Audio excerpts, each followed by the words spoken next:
I vividly remember putting on an apologetics and Christian evidence conference at my church when I was in high school, which is the kind of thing my 15-year-old self was prone to do. I was obsessed with evidence. I wanted people to know the facts. I wanted everybody to know all the reasons to believe. Yet during the conference, one woman casually told me she didn't need apologetics. She simply believed by faith. Her relationship with God was healthy without all the facts and the figures. And I remember thinking that she was dangerously naive. Because Christians had to know all the right stuff, or they risked falling away. I mean, if you didn't know the evidence, if you couldn't answer the big questions, you were like one step from atheism. You weren't really taking your faith seriously. And if we misunderstood part of the Bible, maybe we were guilty of sin. And maybe we were on our way to hell. Looking back now, I realized I wasn't just passionate about apologetics. I thought knowledge was salvation, which, by the way, is a heresy that the early church condemned a long time ago. And that's why I've largely stepped back from trying to prove Christianity. Not because I now think Christianity is false, not because I think that reason is bad, but because I no longer think proving things is what faith is all about. Apologetics had become important to me because I misunderstood the meaning of faith. And once I realized that faith is allegiance and transformation rather than intellectual certainty, apologetics naturally fell from the center of my Christianity. And it's not that it's bad. Apologetics, I suppose, has a place in some people's life. It's just that apologetics is nowhere close to the top concern for me. And I think the world would indeed be a better place if less people were concerned with proving Christianity right. So in today's episode, I want to look at 3 reasons why I think apologetics and proving Christianity just isn't something that we should be concerned with anymore. I'm Jake Doberenz, and this is Christianity Without Compromise, a podcast for Christians who love Jesus but are tired of culture war faith. Now, let's get to rebuilding a faith that actually looks like Jesus. So let's go to point number 1. Firstly, I think there's a temptation to make Christianity all about knowing the right stuff, which is a whole misunderstanding of what faith is all about. See, my faith was all about knowing. And of course, doing. I was doing the right things, more or less. But what I sorely lacked was a focus on being like Christ. I had a body and a brain, but what was missing from the whole conversation was heart. I mean, I remember when I wrote my master's thesis, and this was after a time when I had, more or less deconstructed some things. But when I went into this master's thesis on 1 Corinthians chapter 3, I had this expectation that Paul was going to tell me that spiritual maturity came from knowing more stuff. That was my hypothesis going in to talk about this metaphor about how some people are drinking milk and then other people, need solid food, that we need to reach this point of eating solid food. We need to grow up. And I kind of expected growing up meant knowing more things. We had to do more research. We had to study. I, after all, was a Bible major. And at that time, I already had a degree in Bible, and I was getting another degree. Clearly, to take this whole faith thing seriously, you had to add to your pile of knowledge. But over the course of researching this, I realized that is not at all what Paul was saying in 1 Corinthians 3. And that's not at all a big concern in all of Scripture. After spending that year immersed in the thesis, I realized that Paul was forcing me to admit that spiritual formation isn't primarily about information. It's about transformation.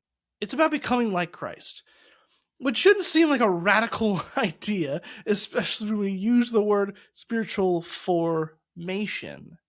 But the whole point is about becoming the kind of person that matches who Jesus Christ is like, who embodies what it means to be a follower of God on earth, which involves a level of knowledge, but involves so much more than that. I mean, Jesus reminds us in 3 Gospels, actually, that we are to love God with all our heart, soul, mind, and strength. And I don't really think it's wise to get caught up in how to love God with each of the individual areas. The main point here is that we are to love God with everything, not just our minds, everything. The whole body, our whole purpose is directed towards becoming more like Jesus Christ. Yet we have accidentally reduced faith, more often than not, to be kind of an intellectual proposition. Today, if you ask somebody whether they believe in God, they probably hear something like, "Do you think God exists?" We treat faith like it's agreeing with the correct facts. I mean, if you surveyed Americans, a vast, vast majority would believe that God exists. They might believe Jesus is a pretty cool person. But then you take stock of how people actually behave beyond just the statement of facts, beyond just the belief, and you realize, hold on a second, the vast majority might believe in God. The vast majority don't act like the scriptures call us to act like. But biblically, faith looks a lot more like allegiance than agreement. It's covenant, it's loyalty, it's giving your whole self to Christ. Allegiance is exactly how early readers of Scripture would be thinking about faith, since the term comes into play in their economics. It was a term they already knew about. And what they understood is that faith was loyalty to a particular party. Christian faith is loyalty to God, and it comes with a set of expectations within that loyalty to act as deserving of the philanthropy of the greater party. So once I realized all this, apologetics naturally stopped sitting at the center of my faith. Acknowledging that Christianity is true is important, truth matters, we got to investigate the scripture. Big fan of that. I got a couple degrees in the subject. But those are the bare basics. Even the demons know true things about God. What is vastly more important is what we do with the belief. We can act upon faith and live like Jesus even if we don't know all the nitty-gritty details and logical arguments that stun the atheists. See, when we try to win people over with apologetics and those kind of arguments, we end up making converts to a set of arguments, to a set of beliefs. And that doesn't necessarily translate into people that act like Christ. In fact, as the next point we'll go into, a lot of times, in my experience, and I see this day to day, the people that are obsessed with apologetics are often not acting like how Christ wants us to act. See, this realization that faith isn't really about logic and knowledge, it did wreck me for a bit, but then I found it more beautiful. And once I stopped treating faith as knowledge, as a knowledge contest, and more as a pathway to transformation, I really had to stop and ask, what kind of formation is apologetics actually offering? Because if it's not forming me into the right person, that's yet another reason why we need to just not be as concerned with it. So yes, that brings us to point number 2. My next reason that I no longer spend a lot of time proving Christianity is that the process of always trying to prove it just made me into a worse person. I mean, when I look back on the guy who would hulk out over religious disagreements, who became known by more what he was against than what he was for, who threw around the word heretic far too easily, I have to ask myself, where did that attitude come from? Because I don't think my parents were hateful people. My church wasn't especially harsh. Public school where I attended certainly wasn't teaching me any kind of Christian extremism. So, where did I get that anger? Where did I get that tendency to divide people over some really minute issues? Well, I think I have to blame apologetics. I have to blame the whole enterprise of Christian evidence informing me to be a kind of person that just wasn't very loving and very Christ like. See, modern apologetics often exists within a culture war mentality. It's framed as Christianity against the secular world. And if you frame something as war, eventually you have to vilify the people on the other side. It's propaganda 101. It inspires your troops to paint the other side as people with fangs and claws, as if they are ultimately debased and vile and evil in every single way. It helps make your side look good, and like I said, it rallies the troops to do whatever it takes to fight the enemy. I did learn to love my enemies in theory, but in practice, I learned to view my enemies as stupid, as objectively evil, and in some cases, irredeemable because they willfully believed everything they believed just to spite God, even when the evidence was so plain as day. In my time in the apologetics and Christian evidence and creationist spaces, I encountered endless memes and videos mocking people who disagreed with our side. Non-Christians were, again, either they're stupid or blind. Like, scientists couldn't possibly be trusted. And professors were trying to undermine your faith. Any rock you looked under, it was somebody who was against you. So you had to be diligent to not let anybody sway you. You had to be ready to fight back with all the facts and the figures. I mean, what this led to is that as a teenager, after reading apologetics books, I genuinely thought I was smarter than the overwhelming majority of scientists and philosophers.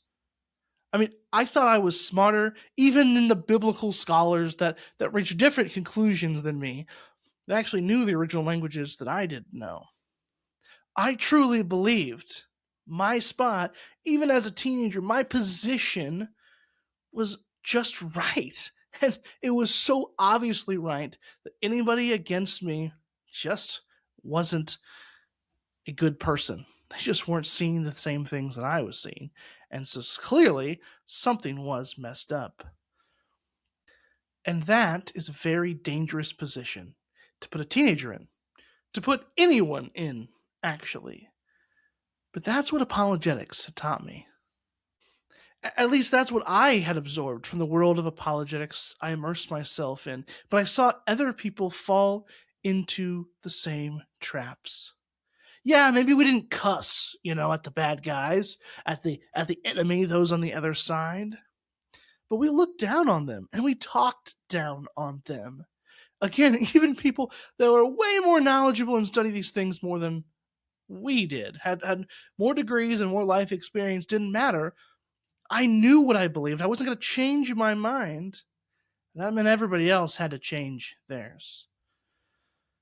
The great tragedy is that I knew all the arguments, but I missed Jesus' central command. I knew the scripture, but I didn't know love. I didn't really understand what it meant to speak the truth in love.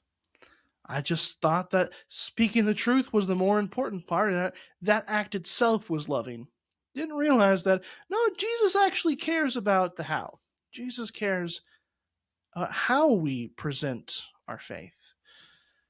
Whatever apologetics was doing for my intellect, it was not forming me into the kind of person who could genuinely love his enemies. I wasn't patient. I wasn't kind. I didn't have any of the fruit of the Spirit. The fruit I developed instead from apologetics and this culture of trying to prove Christianity produced in me smugness, pride, self-centeredness, and anger. I was not a good witness to Jesus Christ and the kind of life that he called me to live. Even though I knew all the facts and the figures, I wasn't transformed into Christ. I wasn't looking like Christ. And so when something consistently pushes me away from looking like Christ, I have to seriously question how much of my energy it deserves. This is yet another reason why I decided I'm just not concerned with proving Christianity. Point number 3. And I want to start by saying this. Please do not misunderstand me. I'm not saying that Christians should never answer questions. I'm not saying evidence has no place. I'm not saying that we shouldn't study the Bible. I'm not saying we shouldn't have convictions and that we should be afraid of investigation. By no means. I love exploring. I love questions. I'm simply saying I don't think proving Christianity is actually the primary way that Christians should defend Christianity. I actually don't think this is the model. The modern apologetics is the model that we were given in the early church. And that's my third reason today. Because ironically, what apologetics originally meant is much more about living right than being right. We take our time machine way back to the early church. We look at the earliest Christians, and they weren't primarily trying to prove every miracle or construct airtight philosophical arguments or show that everything in the Bible happened exactly as depicted. There were elements of that, Paul went to Athens and debated with some philosophers and things. It happened. But primarily, they pointed to transformed lives as the primary evidence of their faith. The 2nd century Christian writer Justin Martyr defended Christianity by pointing out that Christians rescued abandoned babies, cared for the poor, and treated women and slaves with a dignity that the surrounding culture did not. He did write documents titled Apologies, which were works of apologetics, which just means to defend, but they didn't bear any resemblance to the modern stuff that we call apologetics. What early Christians like him did involved pointing at Christian communities and saying something different is happening here. The evidence of faith was our goodness, more than, science and philosophy and logic is on our side. Theologian Elaine Graham, in her work Apologetics Without Apology, this is where I first got this insight. She puts it this way: apologetics is rightly demonstrating through Christian practice how faith makes a difference to individuals and communities. Apologetics is about saying, I'm different. There is something powerful about this community that I am a part of. I love that definition. Because people don't just need arguments. They need to see what kind of people Jesus creates.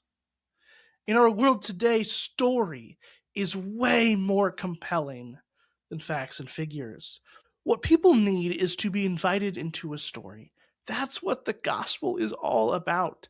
It's a story, not just a few verses in Romans strung together.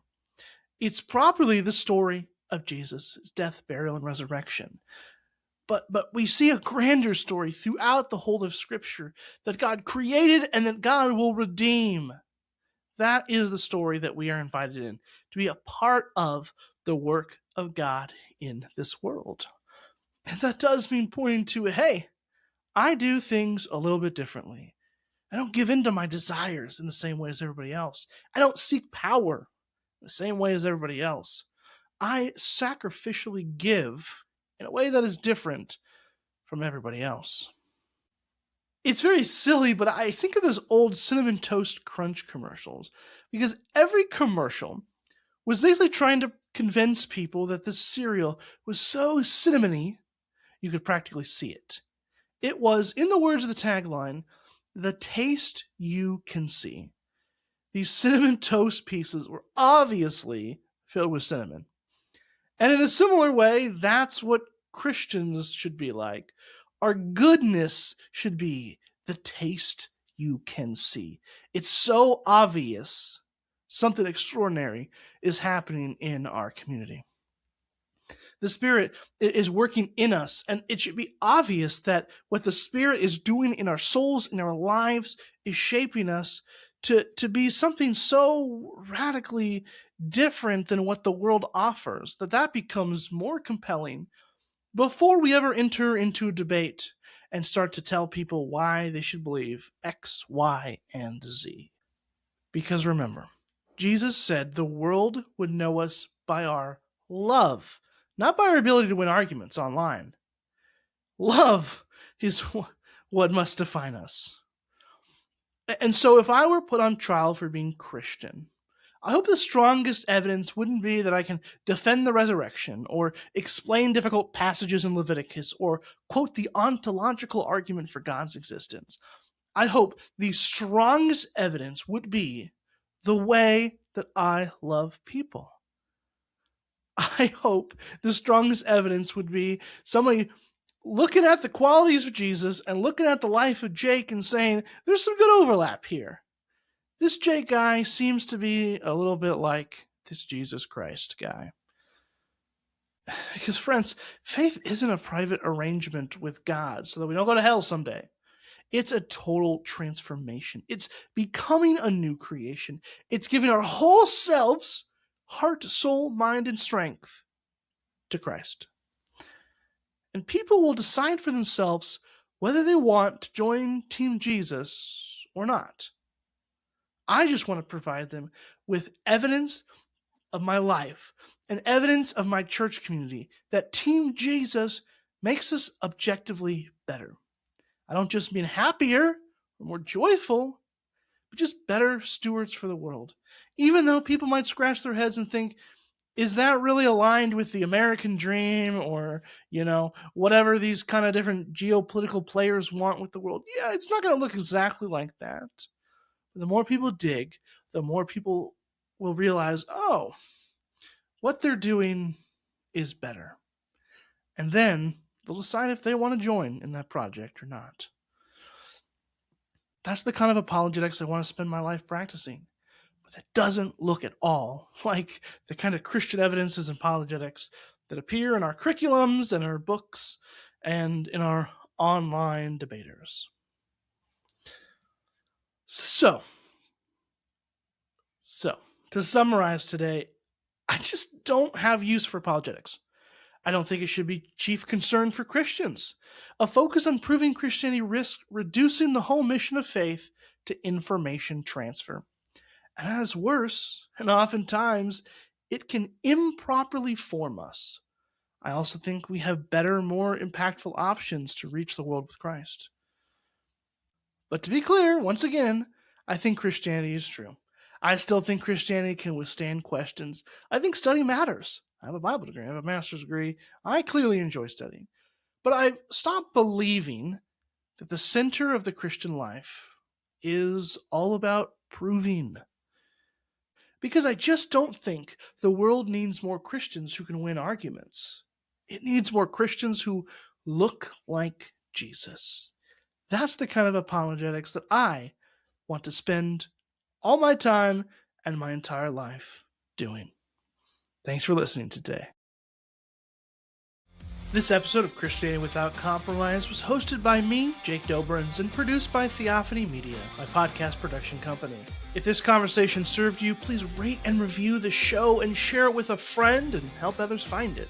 You can also subscribe at jakedoberenz.substack.com to get email updates with new episodes every Tuesday and my often humorous theological reflections on Fridays.